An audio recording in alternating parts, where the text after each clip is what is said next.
Hello, dear listener. I have something truly special to share. It's an exclusive invitation to join me in Mexico for an intimate and luxurious 3-day retreat along the beautiful Pacific coast of Zihuatanejo, taking place the weekend of the spring equinox, March 18th through the 20th. There's also an optional day to stay through the 21st for some special ceremonies that are happening in the area for the equinox. But the retreat itself is the 18th through the 20th, really an opportunity not to be missed. And I'm offering one lucky listener a discounted ticket on this weekend that I've just been loving into being actually for several years now as COVID and, everything. But when we conceived of building this place, our home down here, it's really what we envisioned, bringing people down here for retreats, for trainings, because we felt and we knew that this space was special. And as people keep coming down and we keep getting the feedback, how magical it is, we want to share it in a really intentional way. Be working with the 4 elements, earth, air, fire, water, the metaphors of the season. We'll set sight on a new vision for our mothering journey and creating a deeper connection to self and Mother Nature. So to win a discounted ticket, rate and review this show on Apple Podcasts. Screenshot it and DM it to me on Instagram at Dr. Gertrude Lyons. And remember, the most important thing to mother is yourself. Give yourself permission to take a retreat this year. And besides, who said mothers can't go on a spring break? I'll see you there. This is a Soulfire production.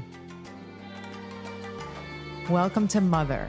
No, it's Mother. Welcome to Mother, the show where we can explore our inner mothers to actualize our greatest selves. Through interviews with incredible guests, live coaching sessions, and my own experiences, we're going to dive deep into embracing feminine values and reparenting ourselves. So be prepared to show up, hold space, and be mothered in a way you never have before, but have always needed. It's time we rewrite the Mother Code.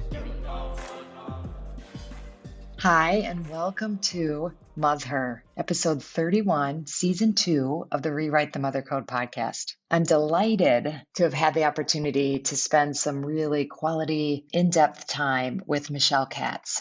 Michele has mothered many things and continues to mother not only children, but a law practice that she birthed. And her newest child, a COVID baby, is the Plus One Foundation, which is a foundation around adoption and resource-based and how, anyone can learn about and get resources around adoptions. Beautiful. So she shares this non-traditional path to motherhood in just an inspiring, insightful way. So we get to learn about her and these endeavors and just the way she's in a very womanly and also, research-based and, using the masculine in service of the feminine for her choices and, using resources around her. And I think you'll find, as I did, her journey incredibly inspiring and thought-provoking and allow you to consider, that no path is the same, for mothering, and we all can carve it. We can all go on a journey that's really uniquely our own and claim that. But as we both agreed, do it with as much insight and discernment as we can. So without further ado, let's join Michele. So Michele, welcome to Mother Podcast. I'm super excited, thrilled that you could be with us today. Thank you. Me too. I was just so delighted to get the invitation to be on your podcast. I can't wait to see what we're going to talk about. Yeah. Well, I'm excited to share you with listeners because you're an inspiring woman, like across the board. And I'm going to have you share more about that. But I know just getting to know you, your career, mothering, motherhood, your new foundation, we're going to talk about all that. But just if you wouldn't mind like sharing with people, just give people a general sense of you. Yes, I'd be happy to. And thank you. Michele Katz. I started practicing law actually a little over 20 years ago. Time time has flown. And I would say at some point during my career, I was ready to be an entrepreneur. I had worked in larger environments and I was ready to go off on my own. I then started my law firm called Idvitum IP, which means intellectual property for life. And I've always been into connecting with people for a lifetime and really maintain those relationships with clients. They often become friends. And throughout my career, I started a family. My husband and I adopted our first child, and then I carried 2 kids after that, my 2 boys. And then we decided to adopt again to round out with 2 girls and 2 boys. And my last child, the entry of her into our family, was really the inspiration for starting the foundation +1.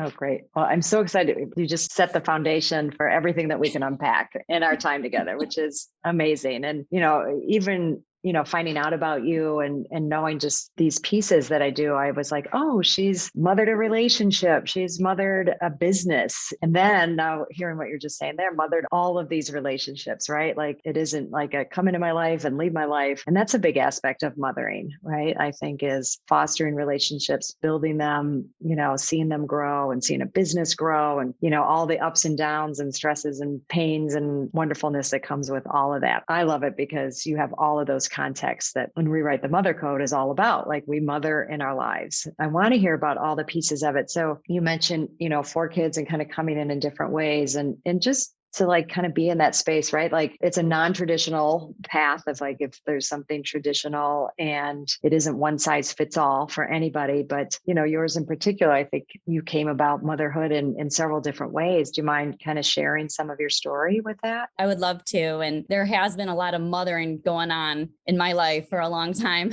even before kids. Yeah. So I remember I was a college kid walking through campus with my then boyfriend, now husband. And I said to him, I want to adopt a child one day. I don't even know if we looked at each other. He just said, cool. And we kept walking. So I had this desire to add +1 to our family. And we started with that process. And it was pretty much gestational, believe it or not. I think we put in our application and about 40 weeks later, we got the phone call for our baby girl who is, she's born in Colombia.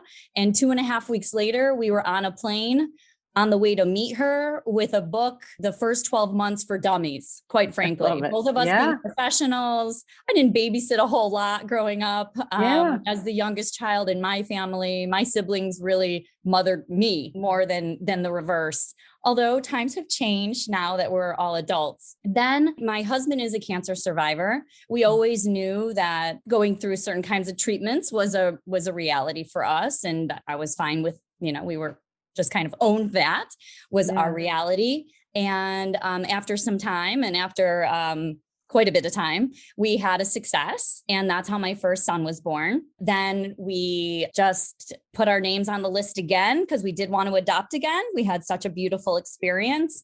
And certainly after we paid our fees, I was starting kind of getting this recognizable feeling that I had with my first son. And I was like, So, I didn't even tell my husband. I took like one of the sticks and sure enough, it was positive. So we're like, whoa, okay. I didn't even know you could have kids that way. Right. Like the good old exactly. And then we were adapting to having 3 children, mothering 3 children, all under all with career, a pretty close age frame, right? We have there's a gap. Almost a 4-year gap, not huge, but almost a 4-year gap between my eldest, my Colombian princess, and my first son, but only 21 months in between the 2 boys. Yeah. So that was kind of like, whoa. Okay. So that was a new experience. So we held off a little bit, but I did always have in mind to even it out. Another girl. And that adoption was really interesting, different than the first because we adopted an older child. Oh. And we do have a bilingual home. I should say that. So we speak Spanish at home. I'm not a native speaker, but I have always thought that language connects people and certainly a child with their home country. So if it is possible to do, and we wanted to do that. So that is the language primarily spoken in the home between me and the children. My husband speaks English to the children. And it was thought back, we're research oriented, my husband's a physician. I'm an attorney. You get a real type A vibe probably there. As far as doing research as to what's the best way to bring up children in the sense of language. And so I had a real interest in Spanish. I had taken French, I had taken other languages in school, but I had not really learned Spanish. And I mean, living in the United States, it's like, really? You don't speak Spanish? So I took it upon myself with the first child to actually improve my language skills in Spanish. And from our research, we discovered that sometimes kids can be delayed if they grow up with more than one language at home. They're trying to figure out which one to use. And so what we learned was our strategy came from the research that we found that if you assign a language to a parent, then it can avoid potentially language delays. And my daughter used to look at me and say, gracias, mama, and then look at her dad and say, thanks, dad. And so she really had it divided in her mind, and it's stuck. And so we've done it with all the children, and they know that mommy is the Spanish speaker, even though I'm not perfect. And I definitely get that sense with the youngest one because she's the best Spanish speaker in the house since we adopted her at 8 years old. This is so beautiful, Michele. And, everything from the, like you said, the researcher side and analytical to the walking down and said, I want to adopt someday. And then following that urge or that yearning, that you had there. If you don't mind, I'd love to kind of look at both of those a little more. So going back to the walking on campus, I want to adopt, and not like you have to analyze it, but I'm curious if you ever looked into like, where did that come from? Like what was happening in my life or has happened in my life that, because adoption never spoke to me. I never had a voice say like, why don't you adopt someday? Never was there, but it was for you. And any sense or awareness, of what that was, and then following it, what that was like. It's interesting to think back, like, what were you thinking at that young age? I wasn't even looking to have kids. I just kind of blurted that out. And I think I always wanted to do something that I thought was life-changing for myself and for other people. And I thought adoption would definitely be that. That definitely changes someone's course. And also we had a lot of family legend on a particular person in our family, my great-grandfather, who was adopted in Tsarist Russia and who fled the country, coming to the United States eventually. And he would never disclose until the day he died his last name, his adopted last name, because in that time period, you had to give a child to serve in the army for 25 years or so, give or take. And so he was always had that paranoia that someone was going to come after him. And he had been adopted for the purpose of here's a child for the army. Yeah. So I had been raised also on that story of adoption. So it wasn't so foreign, like the idea of adoption wasn't super foreign to me, but we didn't have anyone yet in our family who was close to us who had adopted, although that's changed. Our family now, actually, we have several cousins of my children who are also adopted from various places. Colombia, Moldova, primarily. But we were the first one since that time in my ancestry. I'm always so fascinated. And, one of the things that we talk about and Rewrite the Mother Code is, oftentimes like women will be like, I know I want to have kids. I know I don't want to have kids. And kind of that, I find that exploration really kind of juicy and informative, right? To not kind of leave it there like, well, I just know, like, I do believe in women's intuition and kind of gut senses, but I also believe that connected to that is wiring and things like in our family mythology and family, upbringings that kind of spark those kind of, that thinking, right? It doesn't happen in a vacuum. I love like how you're tying it there. And there was probably like service aspects in your family, I'm guessing, or some aspects like that where, it came to you that like, I want to change my life, change others' lives, and be of service where I can. Well, you're, as an attorney, I believe that's true too. And you're starting a foundation, all of which we'll still talk about. But those things manifest themselves in these ways. And I think it's, what you're talking about is really beautiful. I think that you really hit on when you said service, because I was thinking about like, where did that come from? And my whole life, I did a lot of volunteer work. I was involved in various organizations, youth group organizations, especially through high school as well as college. So always trying to make the world a better place, even if in seemingly small ways. But I prefer to do it in big ways. That was my preference. If we could make some big changes, let's do that. Let's move the needle. So that's kind of where I'm at. I would say now that my career is, I'm still building in my career, 20 years in and 9 years an entrepreneur with my own law firm. But I really felt like it's time to do my next big thing. And I'm really interested in changing the mindset around adoption completely. Oh, good. Yeah. So let's kind of go into that, and we can start in either place, but let's talk about the birth of the Plus One Foundation. You just were, I think, kind of giving the seeds into that, but if you don't mind sharing that birth story as well, that would be lovely. Oh, I'd love to. I get really excited about it, as you can see from my face. Yes, I can see it. Yes.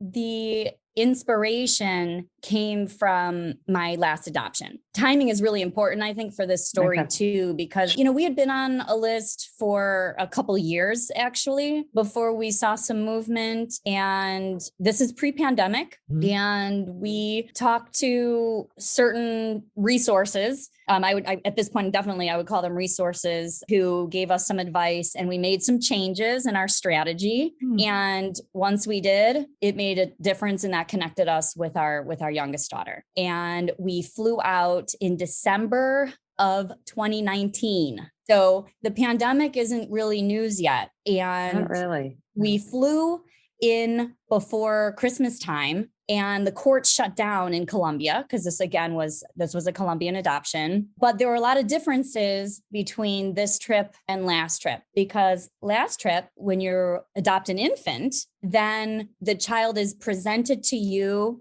They're not living in an orphanage typically at that time. There aren't a lot of visits between the adopting family and the orphanage. But in the situation of an older child, which was this adoption, you spend a lot of time getting to know the people. There's a lot of meetings. You actually get to do theraplay, which is basically the whole family in a therapy session, but play-based. And you have several of those. So you're spending a lot of time seeing and being with other children who, some are available for adoption, some are not.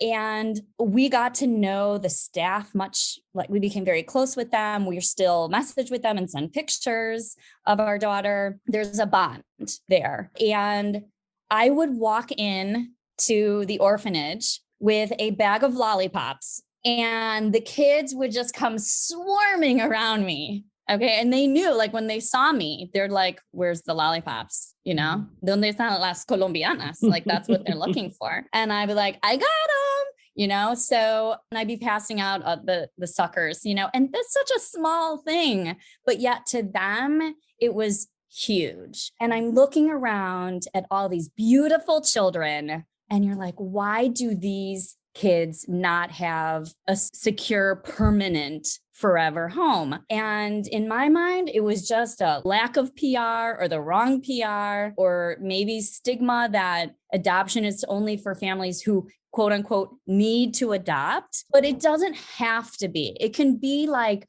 you're walking to the grocery store or through the college campus like I did, and say, you know what? I want to adopt one day. I don't know what that kid's going to look like. I don't know where they're going to be from. But what I have come to learn is that since I have a blended family where I've carried children and adopted children, both avenues are beautiful. And there's a lot of pros and cons with each avenue as well. To all of them, the ages, the the natural birth, adoption, everyone was so different, and pluses and minuses with each of those. Which Absolutely. each avenue. I mean, we still joke today. My eldest is 15 and she knows, she goes, well, I didn't wreak havoc on mommy's body like you did to the younger, because we can play around like that, because adoption and their adoption stories, they've always been very open about, where they've come from. And my girls share a room and they have a Colombian flag hanging in their room. And we've got we celebrate the country and the language. And I think it's nice to be able to bring that into our home. And that's one of the reasons we chose Colombia, because we had cousins already living in another state who had adopted from Colombia. And so just like when you're in your family planning and if you have, a biological child, you don't know what you're getting, but you try to, you do your tests, you do the testing and you do these sort of things.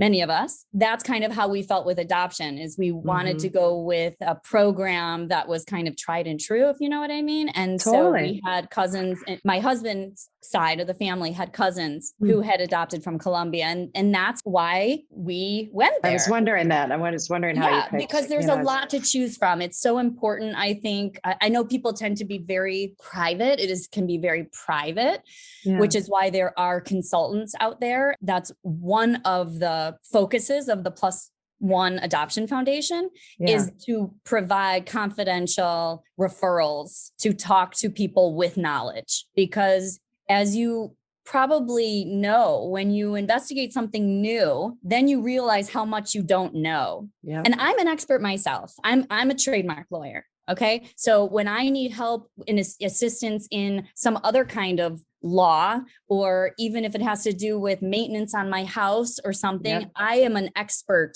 person. I like to go talk to experts. And I think with family planning, talking to an expert who knows about international versus domestic and the pros and cons, which might be a pro for one person and a con for another. It's all these things are very personal, and there's nothing wrong with any choice, but get the knowledge. Yep. And you might save a lot of time, anguish, right? Because, family planning in general, it can be emotional. Hi, I'm so excited to share with you my 2024 Spring Equinox Self-Mothering Retreat that's happening this March 2024. And I would love for you not only to consider it, but to attend. But in considering it, hey, just knowing that you would be leaving cold weather, if that's the space that you're in, and coming down to just magnificently beautiful, warm, nourishing place of Zihuatanejo, Mexico. Zihuatanejo meaning land of the goddess women, and coming to really take time for yourself. Okay. And that I am learning more and more isn't just a nice thing to do or something extravagant or something selfish. It's essential. And I really want you to take it seriously, to consider, just think about what would it take for me to go. It's a 5.5-day retreat, getting from where you are, getting there, landing there, and then being in a space that is all about you. It's all about nourishing you. It's all about tuning into you, using everything around us, the nature, the food, the beautiful people, the rituals, ceremonies. I bring it, we really bring it. And we go deeper and deeper as the days go on, and we release, we let go, we bring in what is nourishing, what is empowering, what is that space of just really divine feminine energy. And we do it in the community of women. It's not for everyone. I will be honest, if the idea of leaving and not making it work, or it's just too hard, not for you. If the idea of, spending that amount of time inwardly focused and going to that level of self-awareness doesn't sound like something you're willing to do or put the time and energy into, then it's not for you. And it's good to know that, right? So this is for people who are serious about what it means to mother themselves, what it means to take time for ourselves, and that gift and what that gift can bring to us. It was originally right after my fall retreat. It filled right up. But now some people, it turns out, are not able to come. So I do have a handful of openings. And if you're listening to this and you're willing to take that step, please reach out to me. We can do a discovery call, or you can put a deposit down. I would love that. And you can do that by going to my website, www.drgertrudelyons, DrGertrudelyons.com. Go to events, and there you go. It'll all be there. There's a beautiful page there for you to explore. I look forward to hearing from you and then seeing you on my spring retreat.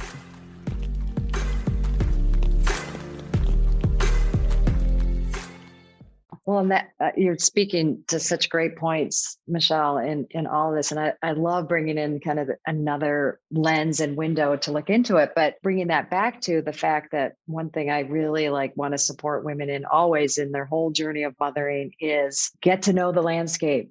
Right?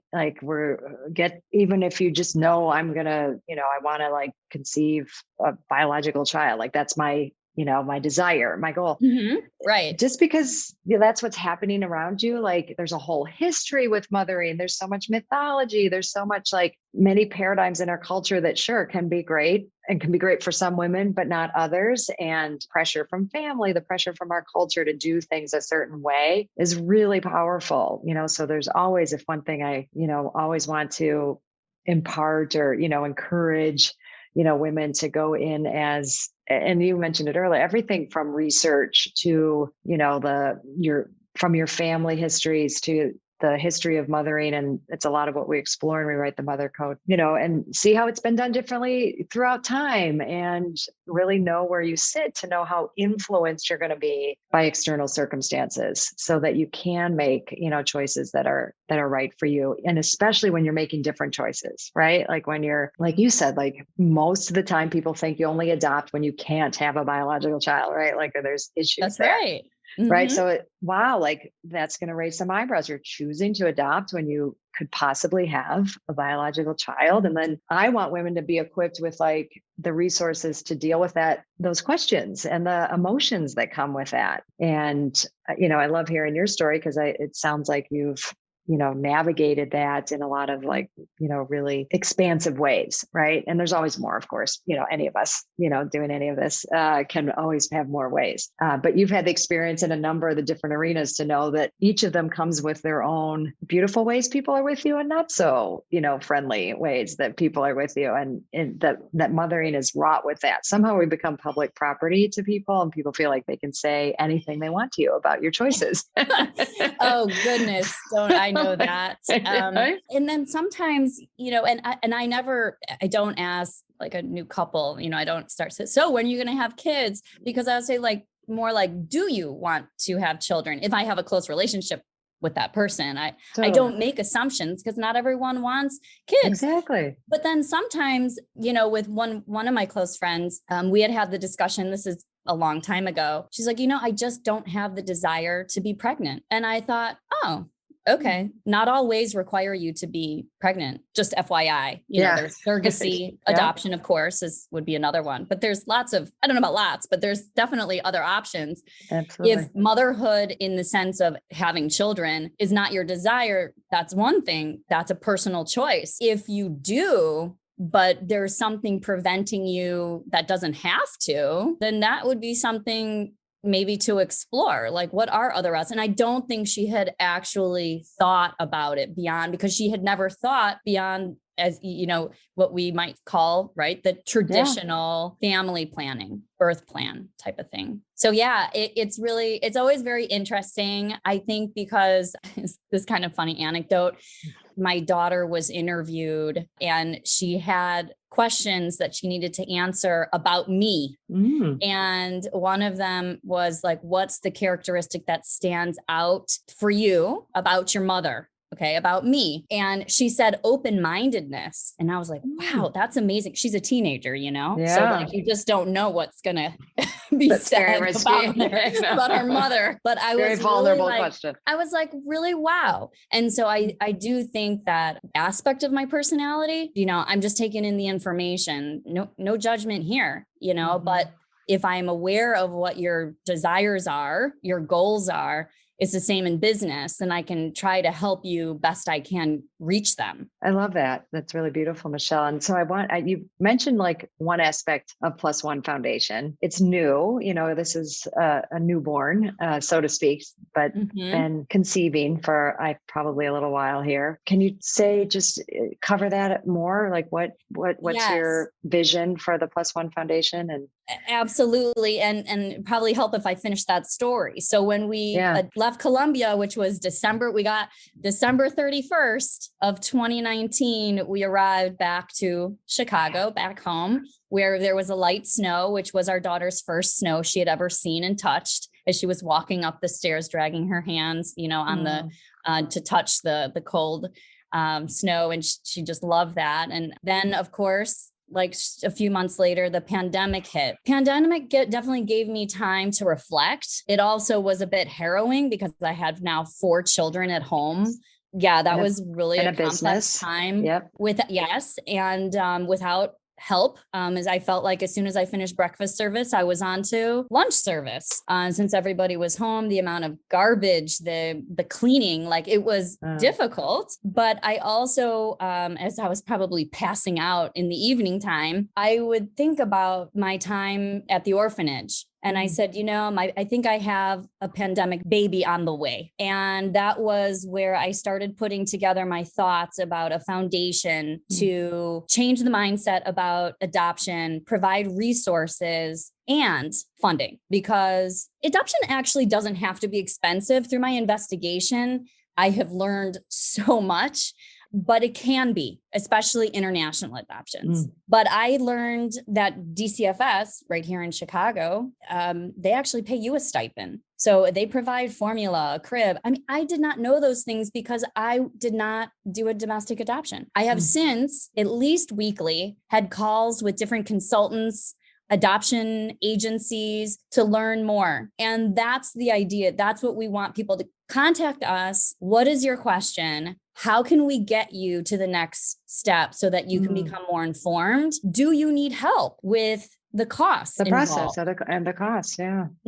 Because it can be expensive. And the area that people don't think about is post-placement, especially with older children. They need tutoring. They need to get to the place where they need to be. They may have not gone through as much schooling as they would here. It really just depends on the circumstances. They might need therapies. Attachment is super important. The pandemic was amazing in that respect because everyone was then home. We weren't running around for activities and all the parties on the weekend, where we were like double or triple booked, getting kids here and there and everywhere. Totally. And so we were hunkered down, and that actually was really nice. And we were able to focus, but we still chose to do TheraPlay at home. We did it virtually once the lockdown started. She had to learn English, Yeah. I mean, she needed, there were a lot of things. So we had, a language specialist, all these kind of things, and they cost money. Yeah. So that is something where we really want to help, in particular with post-placement, because nobody's that I have seen, they're not giving money for post-placement. It's kind of like, great, your child's been placed with you. Have at it. Here you go. Good luck. And then the agencies, there is required follow-up every 6 months for a couple of years. It depends on the country's rules, depends on in the domestic rules in which state you reside, and these sort of things. But yeah, we're here and we want to help. And our platform right now is on Instagram, and the handle is at +1 adoption. Great. For the listeners, it'll be in our notes. Beautiful. And then our website, again, we're so new, but our website will be launched within the next few weeks. Okay, and that is +1adoption.org. Yeah. So we'll have those in there, but do stay tuned because I think this will air actually in a week. So you'll still be. The timing could be very in sync. Yes, it sounds perfect. I'm super excited for people to have you as a resource, and it all ties together so beautifully. And I loved how you called it your your COVID baby, right? Like Yes. what you conceived, in there and during this time and are giving birth to, right. And kind of in sync with that timing. So we're gonna just to maybe we have time for like a couple more things. What would you say to someone who's considering adoption? What are first things you say when someone says, I'm thinking about adopting or I'm considering it? First, I'd probably ask, do you want any feedback on that comment? Because I don't always, want to give people advice or comments if they're just talking. Mm-hmm. But assuming that they do want feedback, then I would recommend a consultant, someone who specializes in that very first step to educate you on the different types of adoption.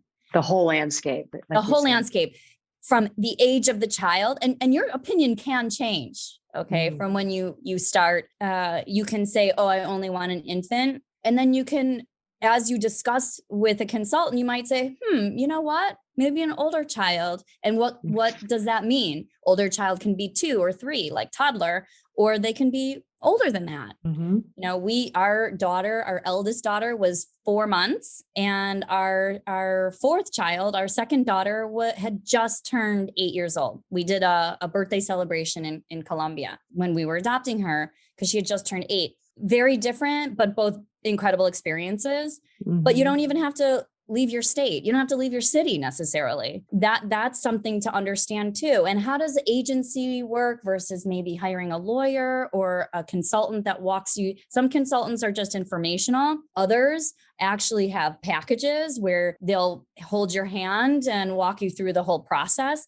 So you see, there's this whole variety of ways to go through adoption. And that first step, are any of these ways, do they fit your vision for building your family, adding that +1 to your family? I love that, Michelle. And that's what was coming to mind to me. And you just said it, so when I work with couples and they're talking about kids in any facet, of thinking about having them, not having them, is like, what's your vision for your family? And that the two of you are a family. And I love the name +1. Do you want to add to your family, not like make a family? Because I always, like people considering and knowing that whether they have a child or not, they're a family, and we're going to add to it. And what's our vision for that? What do we, imagine just from this broader perspective, and what do we think a child's going to bring us? And, discover the whole, the light and dark side of all of that, right? Like, because, there's lots of reasons we think about what a child can do for us personally and for us as a couple. And some are beautiful and noble. Some are, just like it's going to fix something, there's like a whole range, and, to be willing to tell the truth about all of those. So coming in with that vision and then, having these resources to help you navigate, and the vision can change, when you hear information, but having some values that you have or, aspects, it can be both. It can help you narrow, but it can also expand the possibilities for you, which I think is also really, really beautiful and cool. Like, oh, there isn't just one way to like go about having a family, and that this provides so much there for you and then, ultimately for your family. Right. And you can be single. Maybe this is something that you want. This is your personal project that you'd like to do. Yeah. I had a girlfriend. She said, I don't want to go through pregnancy alone. I'd like to have a child. And so she looked into adoption because, that can be a scary thing. I mean, there's some realities that I think people may not realize, if you have a partner, you've got someone there in case there's an issue like physical, right? Totally. And that scared her enough that was a con. Pregnancy was a con for her to do that alone, but to handle paperwork, to get things notarized, right? That's a very different type of experience, and yet still have the beauty of it's still a conception and meeting. Birth. Yeah. That first meeting, in Spanish, they call it encuentro. That's when you actually meet your child for the first time.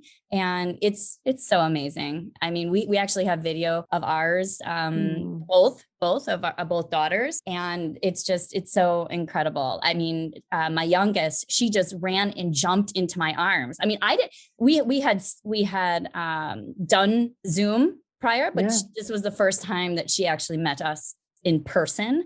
And that was just a huge reaction. Wow. And such a positive one. Oh, it's beautiful. Yeah. And I love that because in, that context, like having that experience, that's so palpable, but that may happen even if you give birth to a child. Like sometimes that baby, kind of nestles right in and sometimes they don't. Sometimes you don't, like there's yeah, but birth videos, I don't want to see anyone's birth video, but an encuentro yeah, this one video, will take. I would welcome, right? Totally. Well, the last thing I want to talk about, and it's probably the most important thing I want to talk about, because in this whole expanded vision, that we talked about, you mother a business, your children, your relationship, and now this foundation. But the most important person we need to mother is ourselves, right? So if you wouldn't mind sharing ways that you personally, and ways that even if I don't do them that well, I know are important ways for us to mother ourselves while we're mothering our kids, our businesses, our relationship, and what your experience of that has been like. That is so important to mother yourself. Wow. And everyone needs to mother themselves, truly.